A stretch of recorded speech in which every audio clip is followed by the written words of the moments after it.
in a minute.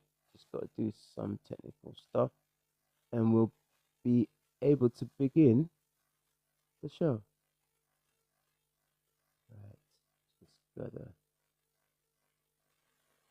get that aspect ratio thing sorted. 1 second. Good.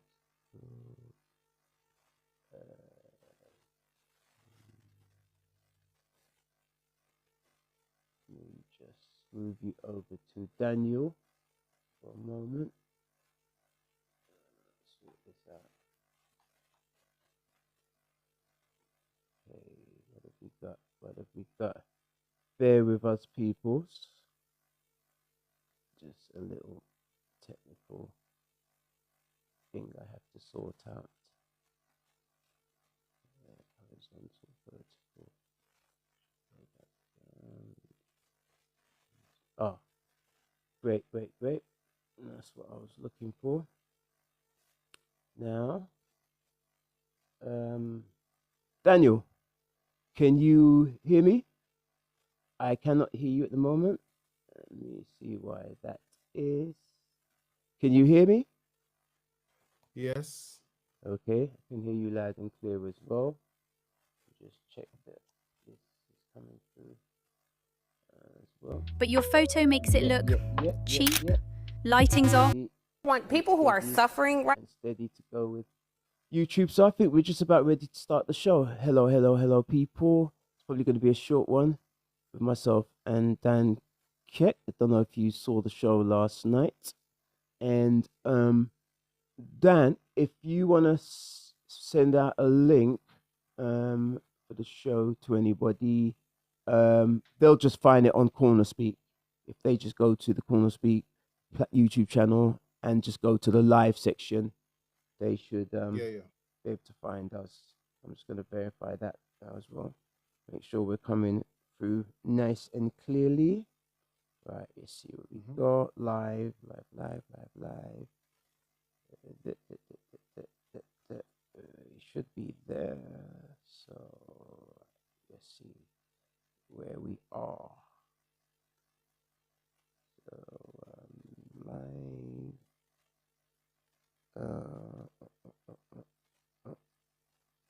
Okay, we're not coming up.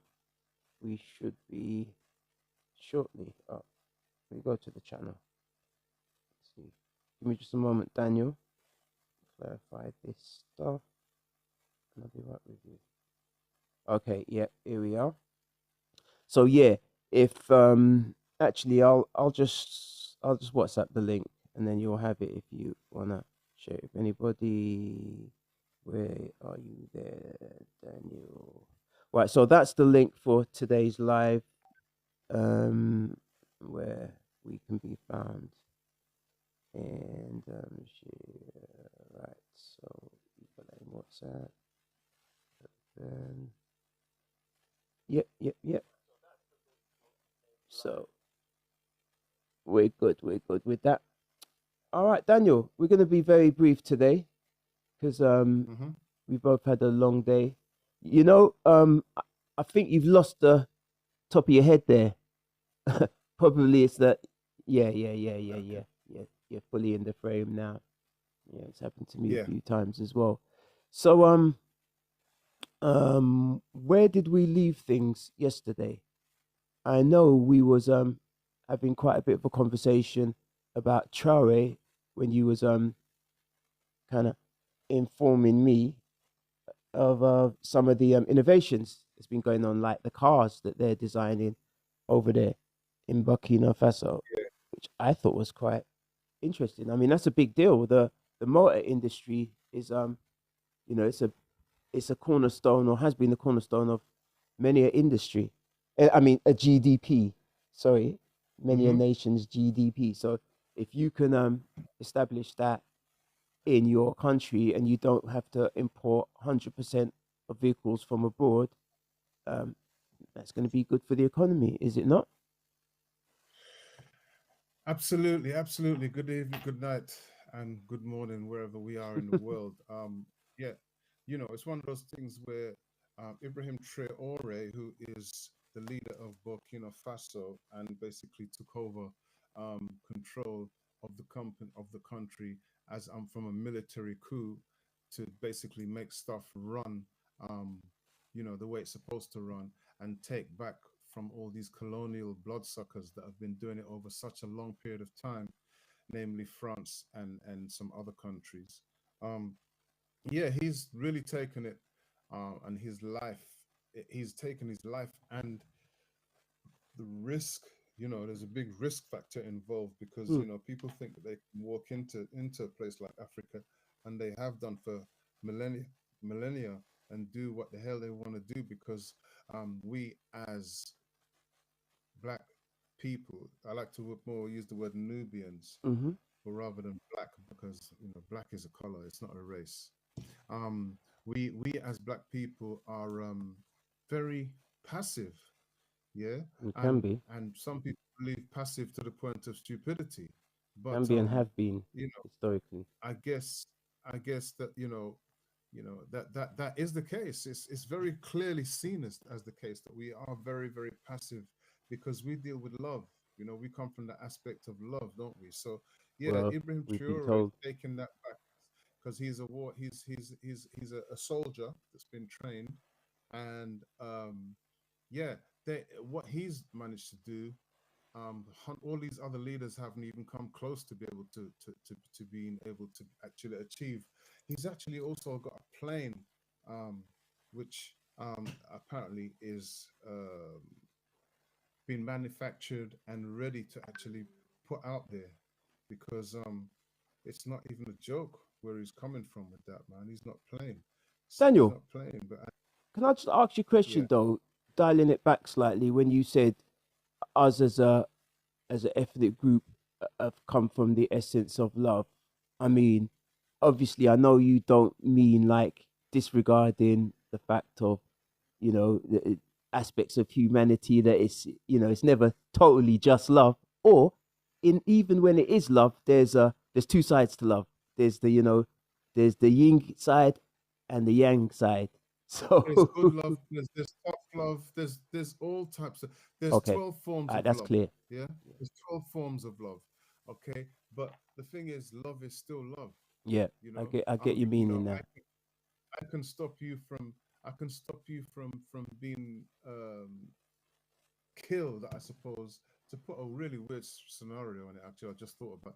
I can It's stop one you aspect. from some assailants coming to wipe you out by taking your life before they come and take your life.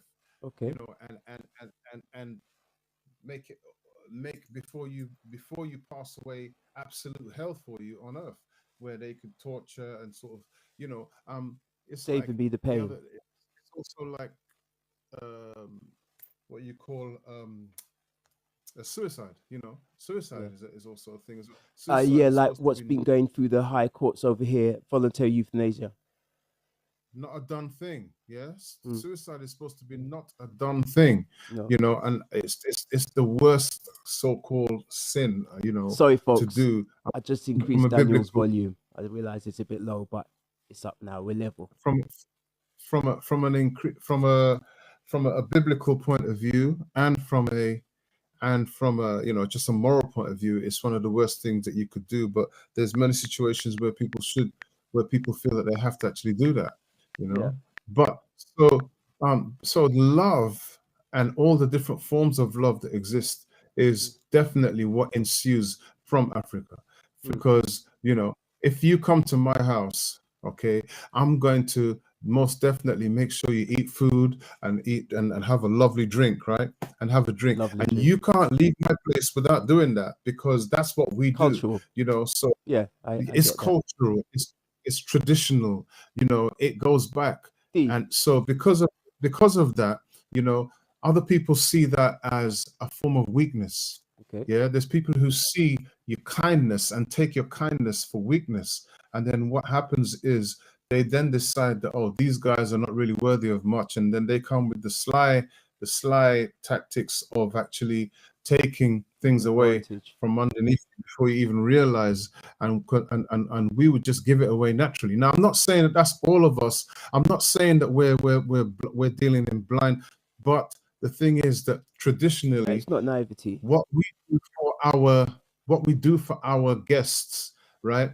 We treat our guests higher than ourselves because it's an honor and a respect, and we only treat people the way we expect to be treated back ourselves. That's the I would same. say, I'll add to that, that's even a tradition that, you know, coming from the Caribbean and Africa, that's also been transitioned with our parents and our generations to the UK, isn't it? You know, some of that being hospitable when somebody comes into your house, even if it's a guest that comes with somebody else, you ain't gonna be like, offer your mate a drink and like, I don't know his that friend he's brought in the house. You're gonna treat them as much grace and hospitality.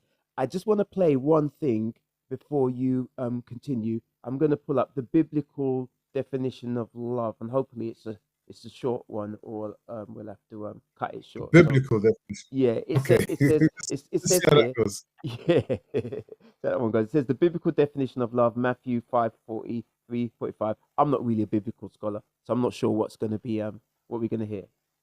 Let's go. Can you really learn piano with an app? I get the skepticism, but let me show you how easy Floki makes it to start. Here we go. You know, the interesting thing about growing up in one scenario and coming to the realization of another as it relates to, you've seen that they have built upon one another, that there has been a relationship between all of these antitheses. And the way some people look at it is this: Jesus is actually supplanting the Ten Commandments. He is replacing the Ten Commandments with something more significant, with something more loving, with a kinder, gentler form. I've thought too that love in some sense is the grace of God, you know, is that if you're in a relationship with someone that's characterized by love, you see each other in some deep sense, and you can't see other people like that because you don't have the ability. But it's not like the love is a delusion. It's the opposite of a delusion. Exactly, and that's the interesting thing. What they're robbing people of is the most beautiful thing, which is the ability to emote for somebody else, and to invest yourself in something. Well, and also to live in that condition. I mean, if you're around someone that you love, and that love defines the relationship, there isn't any better thing you can do. No. And so then to minimize that, to call it some sort of biological or biochemical aberration, which is the worst form of unconscionable reductionism, is to reduce the highest possible goal to something that's nothing but like a trivial consequence of some underlying materiality. It's appalling, and it's really demoralizing. I've thought too that love in some... I'll hand the floor back over to you, Dee.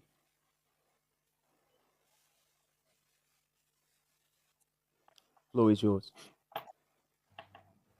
That's Jordan Peterson's definition of what we know as love. Yeah, that's wonderful. That's wonderful. Some sense is the of religion, if you will. In fact, it's no religion. Yeah. You were saying. Yeah.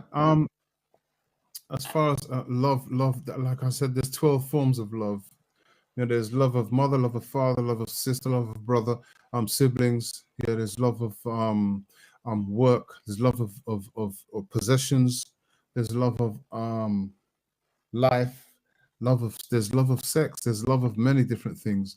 In my experience, the African, at least a traditional, like my parents' generations, Africans' expression of love is completely different to what I grew up with experiencing in the West, and what I saw some of my like European, like, or just say some of my white friends or friends from other ethnic groups, what I saw going on in their households was quite different to how it was expressed in how I grew up. I mean, you're fed, clothes, roof over your head, education. To my parents, that's an expression of love. Yeah, but the thing is that I'm not talking about the way that society, African society, is today. I'm talking about the way it was. There's not, when I say originally, even then, even then saying originally, that doesn't give you a time period. No. It doesn't give you picture. So, but the picture is what the definition of that word is. The definition. I see it as a contract. And the way to describe it is everything about what I was just saying in relation to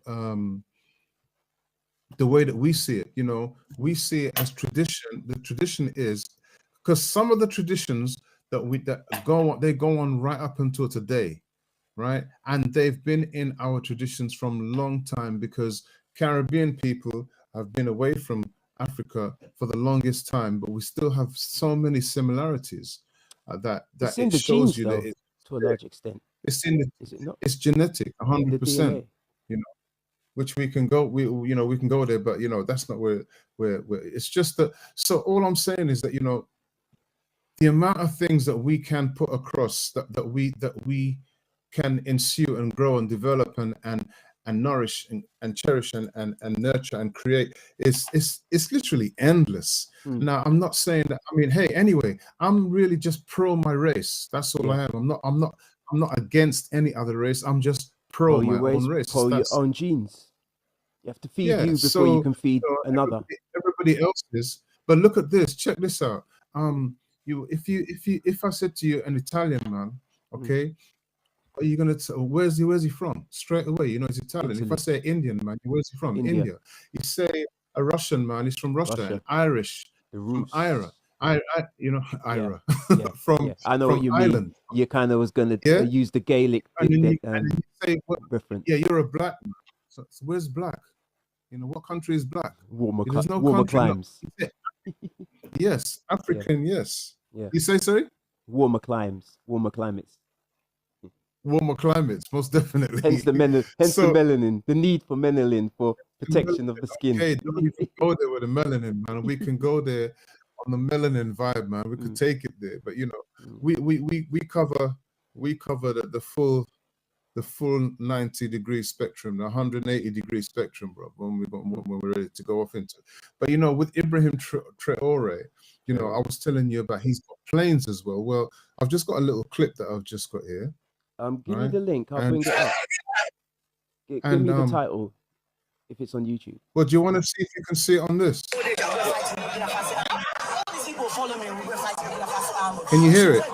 I can, yeah. Burkina Faso unveiled a fully made in Africa airplane. No foreign help, no Western blueprints, no outsourced tech. In a world where even powerful nations struggle to build their aircraft, how did this small West African country do it? And why is the West suddenly so nervous? Let's find out. Daniel. Yeah. Let me switch over to this, because this will be on screen with both of us.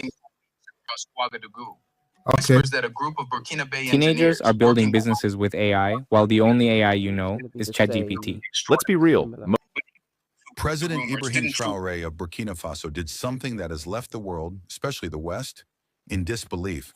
In a dramatic and deeply symbolic moment, Burkina Faso unveiled the first fully African-made airplane, built entirely on African soil, with African minds and hands. Talking about this no foreign outsourcing, no imported skeletons, rebranded as local, no symbolic assembly just for headlines. Like this Cuba. Is Africa's own, fully, completely, unapologetically. And yes, it flew. The launch took place in the capital city of Ouagadougou, where thousands of citizens, engineers, journalists, and military officials gathered under a clear Sahelian sky. As the engines roared to life, the crowd grew silent, and then it lifted. Not just off the runway, but into symbolism, legacy, and a future Africa was long denied. Eyewitnesses say the flight was smooth, stable, and eerily quiet. A moment that felt more spiritual than technological. Some wept, others saluted. Many just stood frozen, watching history write itself in real time. Early technical reports are beginning to emerge, and here's what we know so far. AI-powered flight systems, real-time navigation that adjusts to environmental factors and pilot behavior, hybrid fuel systems designed for low emissions and long-range travel in Africa's varied terrain modular interior. The aircraft can shift roles, civilian transport, transport cargo surveillance, or defense composite materials developed for both lightweight durability and resistance to heat, wind, and dust. Optimized for the African environment, insiders report that some of these materials were co-developed with Russian aerospace labs and Chinese metallurgical experts, but assembled and tested entirely in Burkina. Yeah. Now, you see Russia, okay? Russia, I love the Russians. Come on, Barrington. So I was looking for your old mate there. Found him.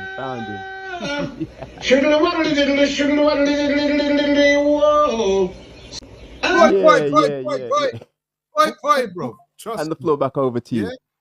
What? You know what I'm saying? I love the Russians. Yeah, because the Russians are right there. Do you remember how we was having a conversation the other day? And I was saying to you that Putin invited him over for some Russian ceremony. Yeah, and then he put him on a plane like the Air Force, similar to the Air Force One of America. You know what's interesting, D? Yeah, is Trump hasn't even been invited to see Putin yet. What's his name? Vladimir over there in Ukraine has been desperate to have a face-to-face with Putin. And Putin, I get the sense he's quite picky and quite, he values his time of who he's going to be in the same room with. Very much so. So to invite Traore over and, a portion of his time, to open up his home or wherever the meeting was held, and a one-to-one. That shows big genuine interest. It's a big expression on the political scene. But something else that just slightly on another note, is that Putin, they have the Black Madonna, which is a statue. You did mention that. Yeah, they have a statue which is of the Black Madonna, which is Madonna is in relation to Mary Magdalene, who was the person who was at Yeshua or Jesus' side, Jesus, Tammuz, whatever name you want to call it. I don't know much about that. Isa. So and he feels no way to say that. They've also got a lot of black statues in their churches over there. I'm talking about figures that are on the wall, have been on the wall for hundreds of thousands, at least quite a few hundreds of years. So they respect Nubians, African black people to the hilt. So the thing is, and so I will just 100% give that back where it's due. And I respect Putin all the way. And the West just tries to make him out to be like some kind of rogue who does his own thing and who's very shady and underhanded. Always but no, flip the story and tell it backwards, and they never really like tell you what came before the tale they're telling you. As in, if you are encroaching on somebody's garden fence, you know what I mean, and in a threatening way, nobody's going to really tolerate that. US never tolerated it when during the Cold War the USSR was moving rockets to Cuba because it was too close to their backyard, and it caused a big major global incident. So why decades later, why is the East gonna put up with their backyard being full of the Western military forces? Exactly. If it ain't good for one, why is it good for the other? We don't get to that part. That's right. Yeah. So as I keep saying, just keep an eye on Burkina Faso, and just our prayers and blessings go out to him. So what have you got to enlighten us with?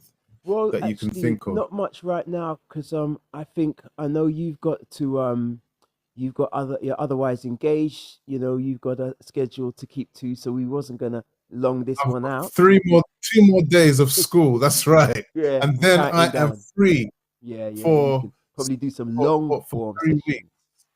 6 weeks, sorry. 2-3 hour discussion debates and go down some of these rabbit holes. But now though, let you go soon. We can pick a topic and just head down there. Yeah, exactly. So what I'm gonna do because there's levels. There's levels. Of course, I'm just gonna let people know what I'm going to be touching on. Maybe either if I do a brief stream when Daniel's gone, I'll probably come back on because I haven't been posting or doing any kind of reactions or content for a good few weeks now. So I'm gonna do kind of a catch up, and I probably my opening salvo is gonna be just kind of sort of consolidating what I've been seeing online about what's going on in the Middle East. Give you my point of view, Right. my opinion, and then I'll be out and back here another day. So I'm gonna hand over to Daniel to do our usual outro, and then come back to me, and then we'll depart and see you here tomorrow. Daniel, it's all yours. All I can say is love and blessings to every one of you out there in the world, because the only thing that's needed is love. That's why John Lennon said, all you need is love. Yeah. So I'll say love and blessings to you. This is what we say all the time as Nubian people. So, and I would say the right knowledge, right wisdom, and right understanding is what we're going to give you on this. All right. We're going to give you that. We're going to give you that along with musical vibes that we will be picking, because Owen is a beautiful, renowned bass player. I am a steel pan player. And as a musician, I play a bit of piano, bit of drum kit. I can even play a little bit of clarinet. Yo. So, you're going to get so more we're gonna in the coming weeks and months. So we're going to be dealing with all of that. So be prepared. Be prepared. We're coming for you. For me, it's my usual. Thank you for spending a bit of time here at CornerSpeak. For this particular show, the hashtag 01, it's co-hosted by Daniel Louis, otherwise known as Dan Keck, from Mia Diamonds Entertainment, and myself, Onyu from CornerSpeak fame, so to speak. So my usual outro: be good, be safe, be creative, and we're pretty much out for now. Tomorrow. Peace. Love.